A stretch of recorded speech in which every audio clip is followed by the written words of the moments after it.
Tu as sûrement déjà vu ce genre de test 3D que tu n'as jamais pu intégrer à tes designs. Tu peux même aller sur magnifique.com, tu voulais télécharger, mais c'est payant. Dans cette vidéo, je vais te montrer comment tu peux modifier n'importe quel test 3D gratuitement, que tu sois sur Photoshop, Illustrator, Lab, Canva, quel que soit le logiciel que tu utilises, tu pourras intégrer les tests 3D que tu vas modifier grâce à la méthode que je vais te montrer dans cette vidéo. Reste jusqu'à la fin de cette vidéo parce que je vais te montrer étape par étape comment moi j'arrive à pouvoir l'intégrer dans mes designs. Et surtout, n'oublie pas de t'abonner pour ne pas rater les prochaines vidéos parce que je partage ici beaucoup de valeurs qui concernent le design graphique, le marketing digital, les création de contenu et tout autre sujet. On s'en va simplement sur mon écran après le générique et je t'apprends pas à pas.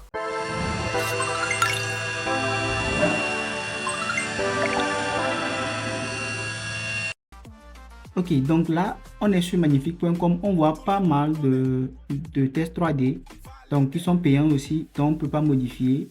Donc ce que je fais, je repère en fait celui que je veux. Donc par exemple, je veux ceci, il est payant, je ne peux pas. Donc je dois chercher peut-être ce que je veux pour pouvoir tester ça. Donc là, je descends et je prends celui-ci, Jill. Voilà, donc quand je le prends, l'action suivante c'est de faire capture d'écran. Donc je fais la capture. Bon, je peux sélectionner uniquement le test en question. Et quand je fais la capture, au lieu d'enregistrer, bon, je peux faire juste copier. Donc je vais juste et je copie l'image en fait. Maintenant, je vais dans ChatGPT.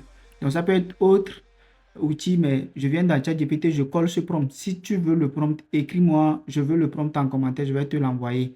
Donc dans le prompt, il y a quelque part ces textes, tu remplaces avec ce que je veux. Moi, je vais mettre Josué à la place.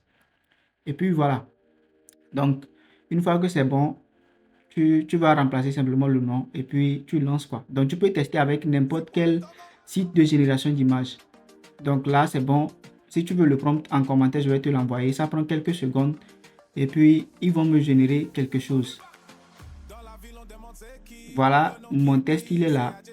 C'est vrai que ce n'est pas la même chose, mais quand même, j'ai un test 3D qui ressemble un peu à ce que je veux.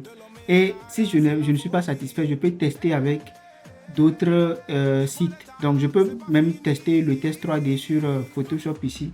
Donc, il suffira juste de l'importer. Je fais importer, incorporer. Voilà, je sélectionne ça dans mes fichiers téléchargés. Voilà. Et je l'ajoute à mon design.